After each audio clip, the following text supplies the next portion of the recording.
एक बार एक साधु से एक सम्राट बहुत प्रभावित हो गया। जापान की घटना है ये। जब भी सम्राट अपने घोड़े को लेकर अपने राज्य का चक्कर लगाने के लिए निकलता तो उस साधु को रोज देखता। वो साधु एक वृक्ष के नीचे बैठा रहता, अपनी मस्ती में मस्त।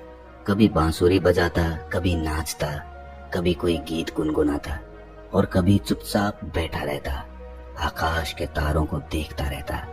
सम्राट जब भी उसके पास से अपने घोड़े पर सवार होकर निकलता तो वहां पर वो एक बार जरूर रुक जाता। उस साधु को देखे बिना उससे ना रहा जाता था। छुपकर वो उस साधु की मस्ती को देखता और फिर वहां से चला जाता। धीरे धीरे इतना रस आने लगा उसे उस साधु में कि समय कब बीत जाता था उसे पता ही नहीं चलता था। वो सम्राट चुपचाप एक झाड़ी के पीछे छुपकर उस साधु की मस्ती देखा करता था। उस साधु की मस्ती ऐसी थी कि सम्राट जब उसे देखता तो वो भी मस्त होकर अपने घर लौटता। ये रोज का काम हो गया था।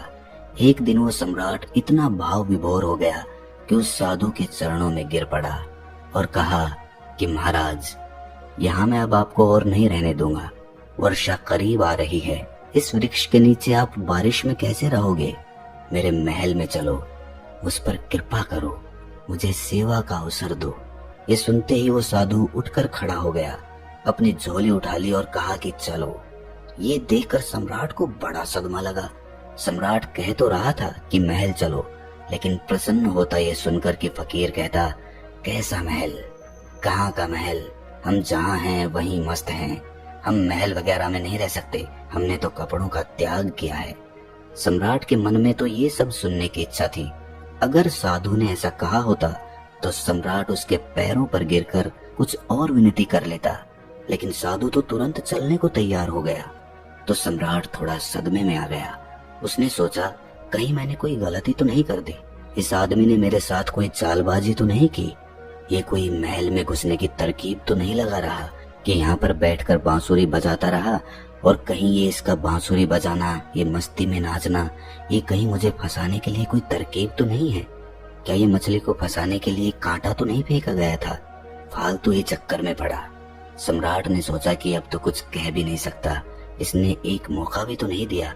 इसने ये भी तो नहीं कहा एक बार भी कि नहीं, मैं बहुत मजे में हूँ। क्या बारिश, क्या सर्दी, हमारे लिए सब एक है। सम्राट ने सोचा कि क्या साधु है ये, आराम की बात आते ही तुरंत हाँ बोल दी। सम्राट के मन का सारा भाव भी खत्म हो गया। सम्राट ये सब सोच ही रहा था कि वो साधु तब तक सम्राट के घोड़े पर चढ़कर बैठ गया। सम्राट को जिंदगी में पहली बार पैदल चलना पड़ा, जबकि वो साधु बड़े मजे से घोड़े पर बैठकर जा रहा था। सम्राट के दिल को बड़ी चोट लगी कि ये तो मैंने बड़ी जल्दबाजी कर दी, बहुत बड़ी गलती हो गई। लेकिन सम्राट अब अपनी बात से पलट भी नहीं सकता था, क्योंकि वो अपने वचन का पक्का था। सम्राट ने सोचा कि ये भी महल में पड़ा रहेगा, इतने लोग तो पड़े हैं, ये भी पड़ा रहेगा तो क्या फर्क होगा। लेकिन सम्राट के मन में उस साधु के लिए सम्मान खत्म हो चुका था। साधु तो महल में जाकर रहने लगा, पर सम्राट को दिन प्रतिदिन कष्ट बढ़ने लगा, क्योंकि साधु ऐसी मस्ती में रहता था। जब यही साधु उस वृक्ष के नीचे मस्त रहता था तो सम्राट के मन में उसके लिए आदर पैदा हो गया था कि ये कैसा गजब का त्यागी है। साधु तो वृक्ष के नीचे भी बांसुरी बजाता था और महल में आकर भी वो बांसुरी ही बजाता था, लेकिन अब वो मखमल के गद्दों पर बैठकर बांसुरी बजाता था। ये सब देखकर सम्राट की छाती पर सांप लौट जाता था कि कहाँ का आदमी मैं उठा लाया, ये कोई साधु ही है। सम्राट से भी ज्यादा शान से वो रहता था। सम्राट को तो कुछ चिंता फिक्र भी थी। आखिर अपना साम्राज्य, अपना महल, अपनी धन दौलत, सैकड़ों चिंताएं थी, लेकिन उस साधु को तो कोई चिंता नहीं थी। वो तो बांसुरी बजाए, नाचे, मस्त भोजन करे। 6 महीने किसी तरह सम्राट ने बर्दाश्त किया, लेकिन बात बढ़ती गई। सम्राट के लिए सहना मुश्किल हो गया। एक दिन सम्राट ने कहा, महाराज, एक निवेदन करना है। अब मुझमें और आप में क्या फर्क है? साधु ने कहा, फर्क जानना चाहते हो? सम्राट ने कहा, हाँ महाराज। साधु ने कहा कि तुम 6 महीने क्यों फालतू परेशान रहे? ये बात तुम्हें उसी वक्त पूछ लेनी चाहिए थी जब मैं घोड़े पर बैठा था, क्योंकि मैंने तो देख ही लिया था कि ये बात तुम्हारे मन में उसी वक्त उठ गई थी। जब मैं झोला उठाकर राजी हुआ चलने को, उसी वक्त तुम्हारा चेहरा मैंने देख लिया था। ये प्रश्न तो उसी समय तुम्हारे भीतर था। अरे बुद्धू, तुमने 6 महीने तक अपनी छाती क्यों जलाई? वहीं पूछ लिया होता। मैं झोला डालकर फिर वहीं बैठ जाता। किस बात का संकोच कर रहे थे तुम? लेकिन मैं प्रतीक्षा कर रहा था कि देखूं कब तक तुम पूछते हो। तो कल सुबह फर्क बता ही देता हूं तुम्हें। लेकिन हाँ, गांव के बाहर बताऊंगा। सुबह सम्राट जल्दी उठा। उत्सुक था जानने को कि क्या फर्क है। सम्राट ने सोचा कि क्या फर्क हो सकता है। मुझे तो कुछ भी फर्क नहीं लगता।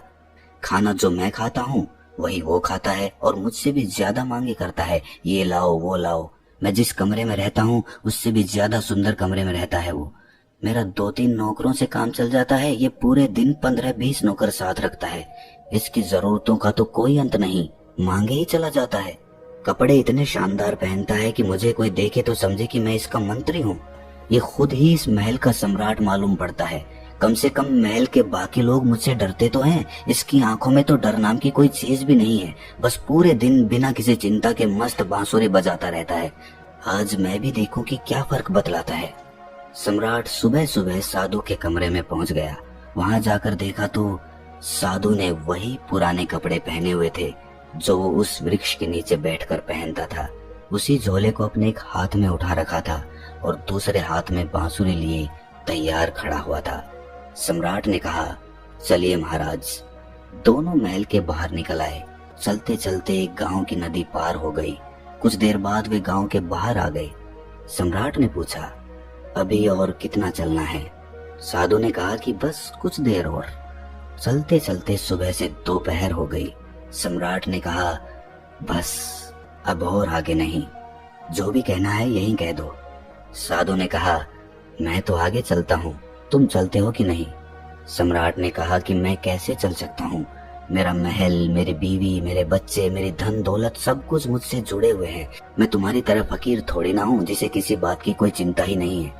साधु ने कहा, बस यही फर्क है तुम में और मुझ में। मैं कहीं भी जा सकता हूँ, तुम नहीं जा सकते हो। मैं हर परिस्थिति में खुश रह सकता हूँ, लेकिन तुम नहीं। जब मैं उस वृक्ष के नीचे रहता था तब भी मस्ती से रहता था और अपनी जिंदगी के एक एक पल को जीता था। जब मैं तुम्हारे महल में चला गया वहां भी मैंने अपने अनमोल जीवन के एक एक क्षण को पूरी मस्ती और खुशी के साथ जिया। अब जब मैं कहीं और चला जाऊंगा तब भी ऐसे ही जीऊंगा। हम जहां जिस वक्त रहते हैं पूरे तरीके से वहीं रहते हैं। हम ना तो अपने बीते हुए कल के बारे में सोचकर पश्चाताप करते हैं और ना ही भविष्य की चिंता करके अपने वर्तमान को खराब करते हैं। हम तो बस आज में जीते हैं, क्योंकि हम समझ चुके हैं कि जीवन तो आज में है, अभी इसी पल को जीने में है। बस यही छोटा सा फर्क है तुझ में और मुझ में कि तुम्हें परिस्थितियां चलाती हैं और हम परिस्थितियों को चलाते हैं। तुम खुश रहोगे या दुखी रहोगे, क्या तुम्हारे आसपास होने वाली घटनाओं पर निर्भर नहीं करता है ये? लेकिन हमारे लिए ये घटना जिंदगी के सफर का एक हिस्सा मात्र है।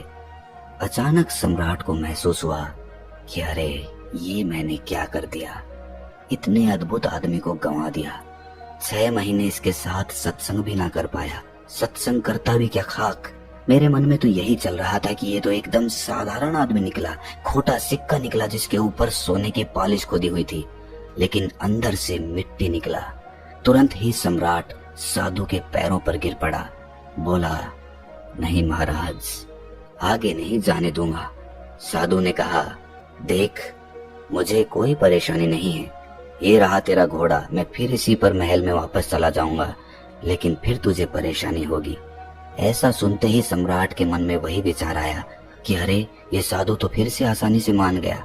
साधु ने सम्राट के चेहरे की तरफ बड़े ध्यान से देखा और फिर बोला, लेकिन नहीं, मैं नहीं आऊंगा, क्योंकि तू फिर नहीं सुधरेगा, फिर तुझे परेशानी होगी और तू फिर से चिंता में पड़ जाएगा। हमारा क्या, हम तो सन्यासी हैं, हमारे लिए तो महल और जंगल सब एक जैसे हैं, हमें कोई समस्या नहीं, क्योंकि जिसे समस्या है वो सन्यासी नहीं है।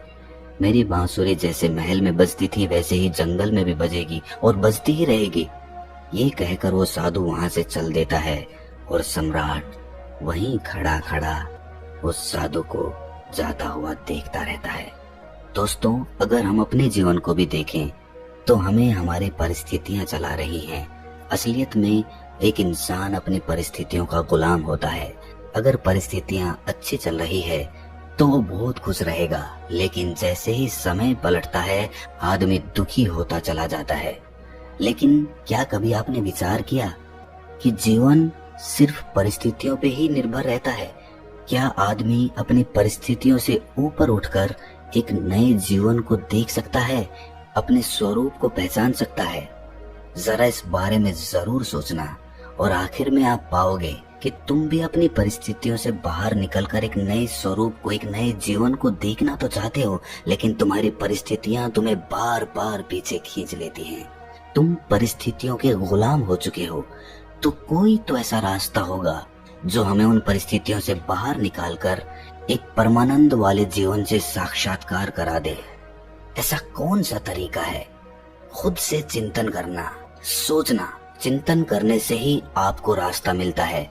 मैं आपको सब कुछ नहीं बता सकता, सिर्फ एक राह दिखा सकता हूँ, लेकिन उस पर चिंतन तो आपको ही करना होगा। तो दोस्तों, कैसी लगी ये कहानी आपको?